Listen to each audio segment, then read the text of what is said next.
Anyway, so let's do some nice meditation now. If people want to come in late, that's fine by me. Because sometimes whenever there's any noise, Ajahn Chah used to tell me, it's not the noise disturbs you, it's you who disturb the noise. It's beautiful teaching. It meant that if there is any disturbance, that's natural in this world. There's always something goes bang or bump. So you just listen to it. It doesn't last that long. Then it's quiet again. But disturbing the noise means you think, who is that person who's come in late? They always come in late. Ajahn Brahm, Ajahn Nito, you should find out who they are and ban them. Give them a black label so they can never disturb us again in meditation. It's not right. It's very selfish. It's not really kind to anybody by making noises like this. And the bang finished a long time ago. But the way it echoes in people's minds with negativity lasts for so many minutes. That's what it means. It's not the noise disturbs you. You who disturb the noise. Let it be. So, sitting here, I'm going to do the usual guided meditation today because I found it one of the best. That is where we do a sweeping up of our body and then going into our mind, experiencing peace and silence and maybe even the breath. And even getting into some wonderful states of mind. And again, I will ring the gong, but it doesn't mean you have to come out of meditation. If you're having a peaceful time, please carry on.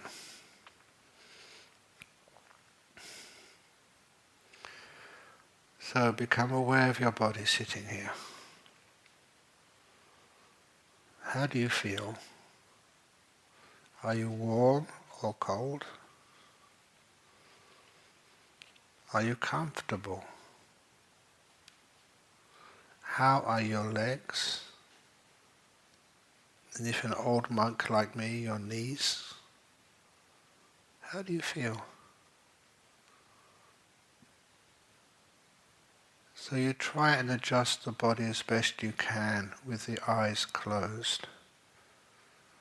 But then you go to a more detailed scan of your body, starting from your toes and your feet. How do they feel now? Soon you get well enough accustomed to feeling sensations in your feet. It's like you've got to know your feet really well. You can understand how they feel. And if there's any part of your feet which are uncomfortable, you know straight away. And you're caring enough to adjust those feet.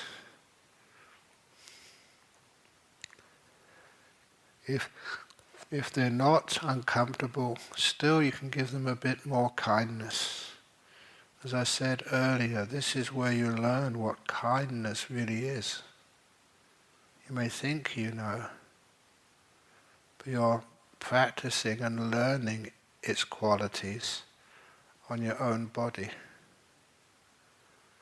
I'm being kind to the muscles on the back of my lower legs now. I sweep my awareness up my body.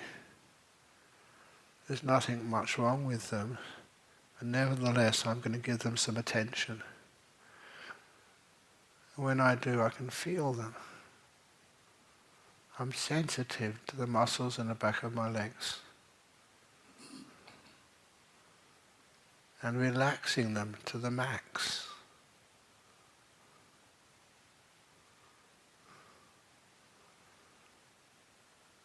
And then I get up to my knees. Give them a huge blast of kindness. Get them so comfortable. I can still feel an ache, a little ache in my left knee. So I just focus in there. Give this beautiful kindness. Knee, I've been with you for so many years, many more years to go. I care for you. The knee cares for me. We're friends. If you are injured, I will try my best to heal you. Right now, my knee's already relaxed. It feels this wonderful, I call it a tingling sensation. I know when these parts of my body are relaxed, when they've responded to kindness. It's like they don't feel afraid anymore. Like a person, if I talk to people, sometimes they do feel a little bit afraid. But when you become friends with them, they relax. That's what I do to my own body.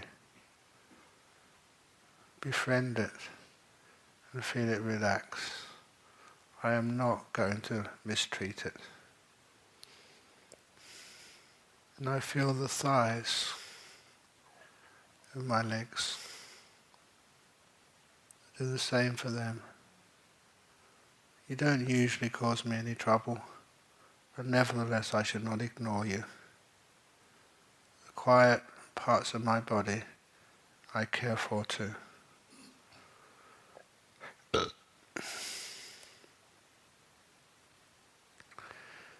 And this awareness just sweeps up my legs, always carrying kindness and warmth with it, relaxing as much as I possibly can. I imagine my legs like they're soaking in a warm bath, nice warm fragrant water.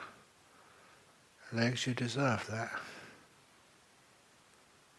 And the legs become so at ease. Like, thank you, Ajahn Brahm, for caring for us. And as a result, they never cause me any problem. And then I go to my buttocks, very top of my legs. And because I squash them so often, sitting on cushions and on chairs. But thank you, buttocks. I'm trying to do my best for you. Try to make sure you're as comfortable as possible. And just that well-wishing is enough for those legs to feel that they are noticed and not ignored. And they become peaceful. That feeling just disappears after a few minutes. I go to my waist. Often I just stretch my back. It feels better. But you don't have to do that. Ask yourself, your waist and your back on top of your waist, how does it want to be configured today?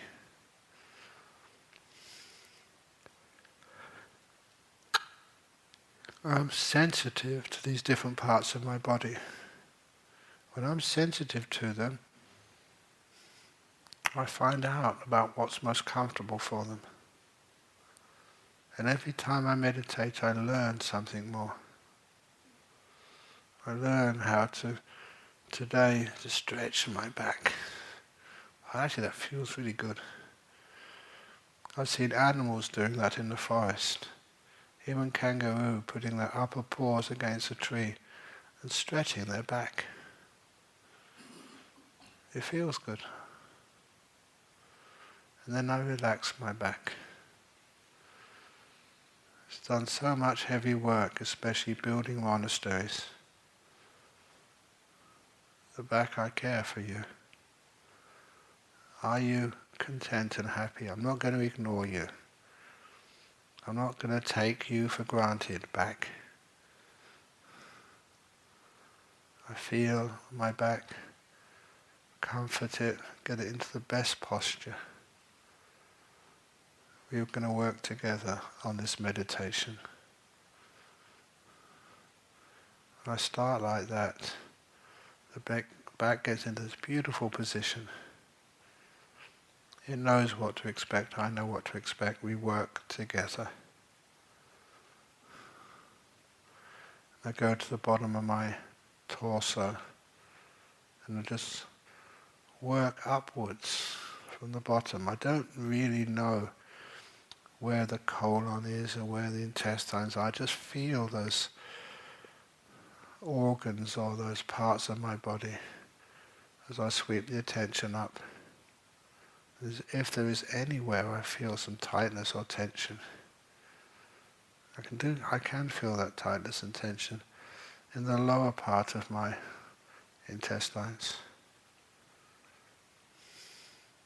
I think maybe the coffee I just drank. It's not a bad feeling. It's just different. I check it, kind to it, accept it, open the door of my heart to that feeling. Make peace with it. Until I can feel it relax to the max. As relaxed as it can possibly be. It's wonderful when you do this. You can know that feeling so well. And it starts to ease off. And then I know what's happening next. It'll just disappear. I paid it the attention it needed.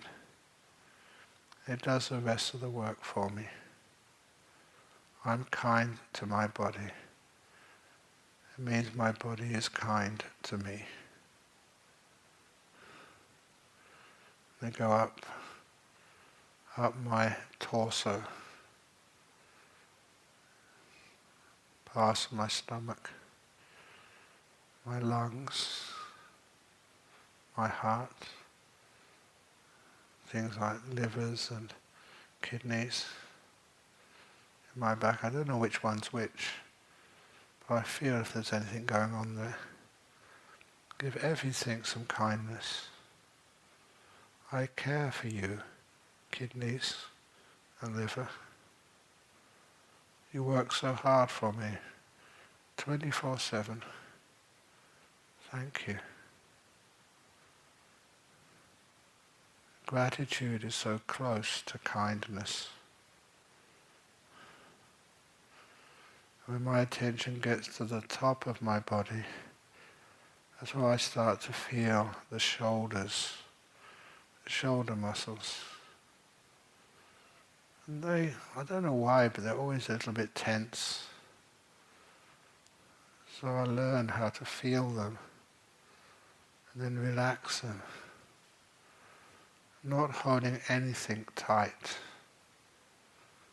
Loosening that thing which stretches those muscles. So they're loose and at ease. And with it comes a sense of comfort. And because I've done this so many times, I know what that comfort feels like. I can recognize it. It's happening right now. This is why I said when you practice kindness, you start to get to know it really well. Exactly what kindness is. You may think you know, but many people in this world don't really know what kindness is.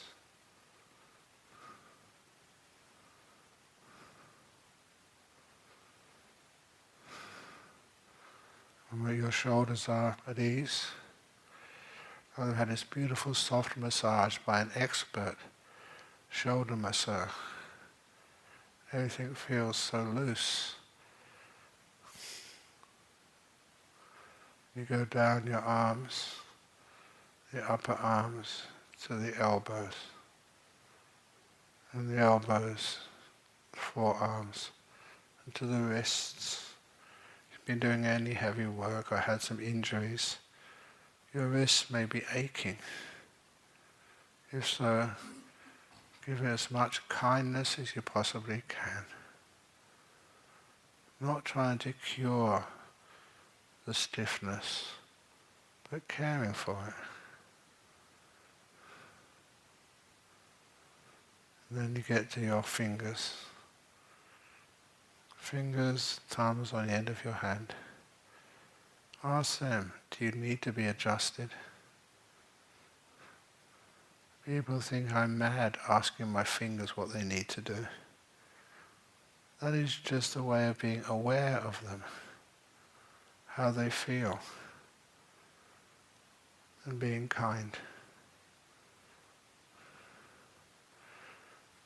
When my arms and fingers are all at ease, I just look at I've relaxed the body from my neck down to the end of my fingers, from the neck down to the tips of my toes.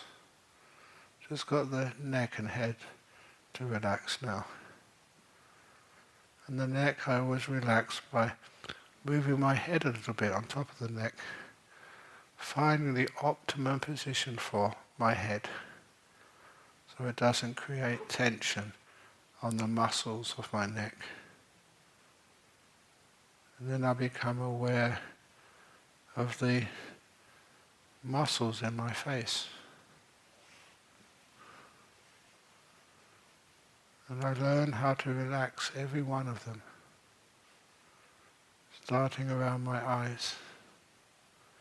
I keep my eyes closed, but softly closed. So the muscles in my cheek and my forehead, and the bridge of my nose, I can feel them. And I loosen them until I feel there's no pressure on them at all. I'm not asking anything of them, just wishing them to be at peace. And the same with my muscles around my mouth. Sometimes I do make a little smile. I know that that is responding to the joy I feel in meditation. It's nice to smile.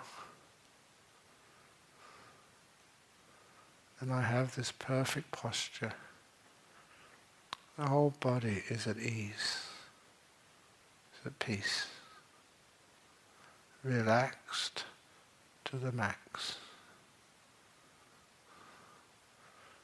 And often at this point I just like to indulge in that delightful, peaceful feeling of a relaxed body.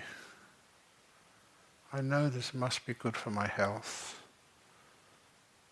but it also takes the relaxation deeper. The body feels more comfortable, more at ease, more at peace. If I find any ache or pain or tension, I would go to that straight away. Relax it to the max with kindness. And I know it is that kindness which does the relaxation. It gives safety. You're not stretching out of fear. You're not protecting by tensing up around a problem. Everything is open and free. And it feels great. I can feel the heat of the room on my body. But it's fine. My body is not used to such heat, but it welcomes it.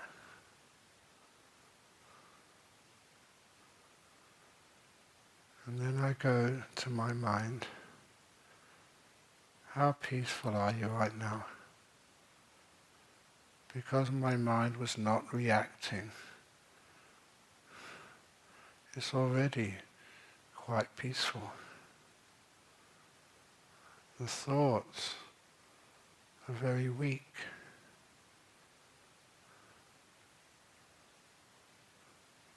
If I wasn't talking to you, you would be silent.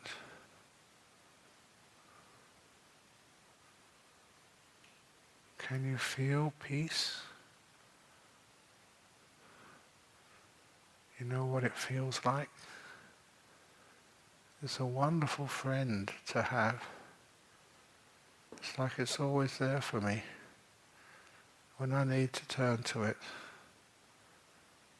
it sees me like it comes running towards me with the best of friends.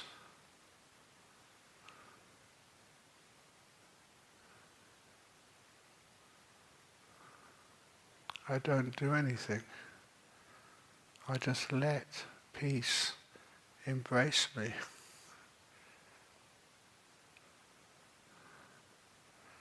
And soon the silence comes too.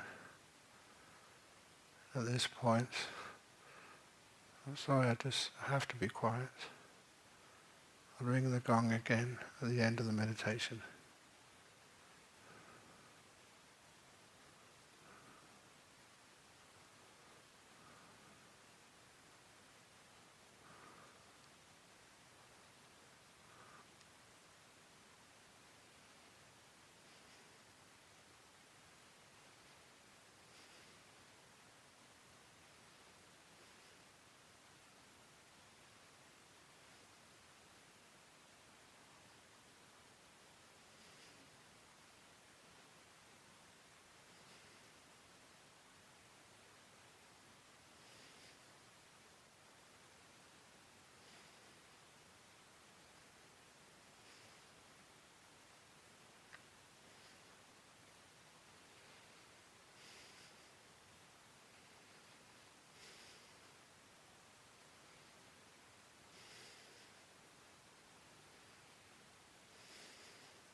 If you want to carry on, please carry on. If you want to go and stretch your legs, please stretch your legs.